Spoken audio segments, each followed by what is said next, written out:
Hello to every one of you out there. Welcome to my platform, Creative Hands. Today I want to start with the Peacock uh, gele. So quickly we'll go to the table and see how we go about it. The first thing I'll do is I'm going to get my gele. The measurement of the gele I'm using is 50 by 30. That is, the length is 50 and then the width is 30. And to get the 30, I sewed five ashoke together to get the 30. So in doing that, the first step that I'm doing right now is the fact that I have to fold the edges first. So I'm just going to fold the edges, gather it together, then I'll use thread and needle to hold it to a part of the dummy head. If you have somebody that will sit down for you to do it, it's okay, but if not, just get a dummy head for you to use. So I'm going to tack it to the dummy head. This is to make it stay as if I'm tying it on somebody's head. And remember that I'm not tying it complete like a gele. I'm trying to manage my material. If I'm not managing my material, it means I have to tie it complete before I will now cut it off. But because I'm looking for the best possible way to use the material, I don't need to tie it complete. So all I did was to pick the last edge first. Just pick it together and then leave a certain height that you will need. So after the part that I pin, I actually move it down a little. This is because I will come back to that part that I have just pinned now. I will come back to that part and then readjust it. I will readjust that part. So because of that, I have not done anything final with that part. So quickly I will come to the second side. If you know how to tie a tie before, the fan a tie, it will help you to understand how to do the finishing of the fan a tie. So this last part that I came to now, like say let's use eye to say the left and the right eye side, you understand me? So this other side that I am in now, I'm just going to pleat the gele like I am finishing the fan, and this is how I will go about it. So watch it carefully. You see how I'm going about it. The first thing is to gather it together. Make sure that you pick all the steps together and it is not losing position at all. Make sure that every one of them is ranging on top of each other very well. They should range on top of each other very well. Then place it down, rest your hand on it as you continue to fold it. So as you are folding, you will use your hand to lead the gele upwards. You lead it upwards to get the pleat going up. When you fold, you get the pleat going up. When you fold the next one, let the pleat go up. So by the time we are done with this side, we'll go to the second side and do the same thing. So I advise that you watch carefully. So this is the folding. You see that the folding is towards the other side. So even when I'm folding the other side, it will be towards this side. So the folding is towards the other side. I'll just continue like this until I get to the final part that I want. So gradually you just keep arranging to make sure that each of the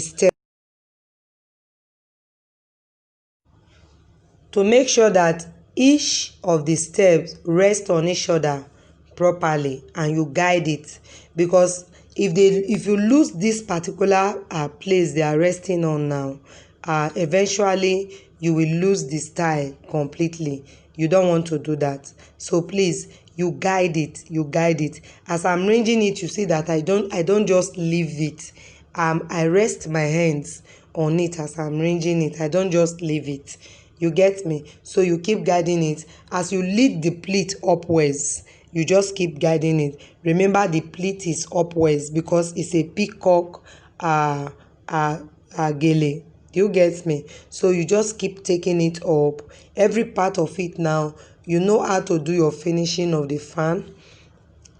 So every part of it, you keep taking it uh upwards. You keep taking it upwards. It's very necessary. If there's a part you feel you did not get well, don't get tired. Just release it and repeat that part. It's very important. Especially even in tying your fan, you need to repeat some parts. So there's nothing like I'm in a hurry. If you really want a good job, then you need to give it your time. That's just it. That is just it. So you just keep washing as I do it, like I'm finishing the fan, but I'm moving my steps upwards. So you can see that I have some excesses in this uh what do I call it now, in the ashoke.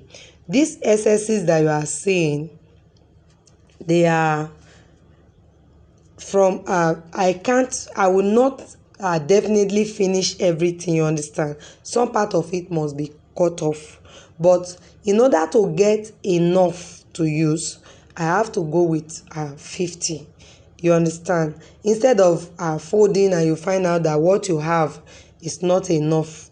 So it is better you have excess than having not enough. So you are seeing what I'm doing now. I'm at the finishing part. I'm done with this particular part now. So the next thing I'll do is that I'll quickly get my needle and thread, and then hold this part together, because once I lose this part, as in if I don't hold it now and anything happen to it, all what I've been doing since will just be a waste. Do you get me? So you see how this part is already looking. You see how beautiful it is. So we are going to go to the second part and then repeat the same step on that second part. We'll go to the second part and repeat the steps there. Very important. We'll go there and repeat the step. So when I do this, I'll just secure it, pin it. I know you might be wondering, why do I have a cloth under? I use any material that I know will be easy for me to pin on the dummy's head. Remember, the dummy's head is plastic. You need something to support yourself while you are working on it. So normally I work with a suede material. So the suede material is more comfortable for me. So just get a suede material that you know will not fade, you understand, so that it will not stain other materials you are working in. So this is the second part. I've loosened the part that I tacked before. I've loosened it. So the next thing I'm doing now, forget about the fact that you have arranged this part, it will not scatter. So I just like fold it back again, keep raising it up, like I'm pleating to the next side again. You understand? So the split from the left and the right hand side will come together and meet at a point. That's what will form the curve that we are looking for. This peacock curve that we are looking for. It is when these both pleats from the left side and the right side come together that we can get that shape. So the fact that I gathered the beginning is not a criteria that I will leave it that way, you get me. So get it in mind that both parts, you have to pleat both aspects. You have to pleat both the left and the right, and you pleat it in the same way. You check to make sure that you are having the same height. So it is after this step now that we'll now come and arrange it. So at this step now, you see that we already have a height there, just that it's not falling into each other yet. But very soon, when I'm done tacking this part and also sticking it to the dummy's head, I will now start arranging the step, following each of the fold to bring out a beautiful step from it.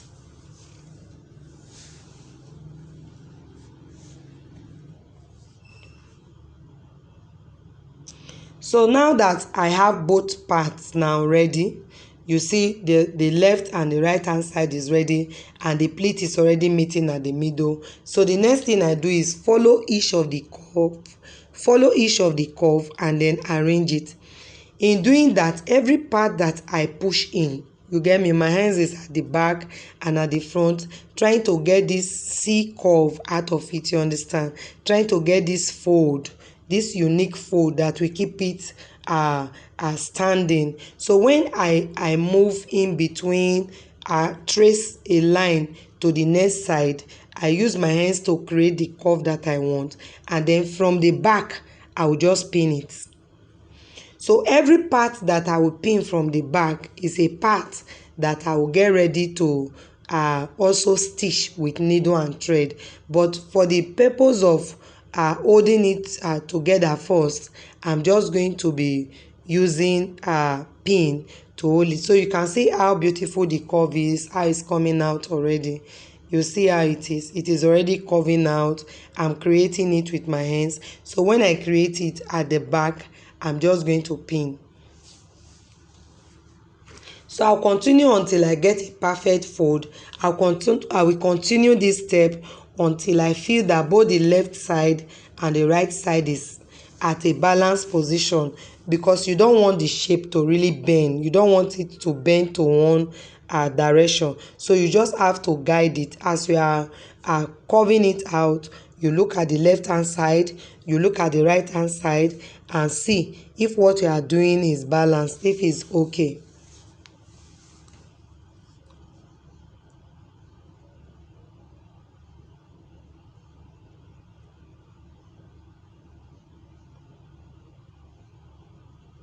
So no matter what I am doing, because I have used my needle and thread to actually secure both edges, it will not scatter.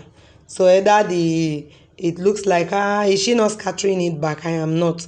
I'm only trying to take each of the step. I'm trying to follow it, because if you don't follow it, it will not be even. You understand? So if there is a step that you are trying to curve on the left hand side, you must trace that step to the right hand side and make sure that they follow each other. And as you do that, you just keep holding it down with pin. It's very necessary.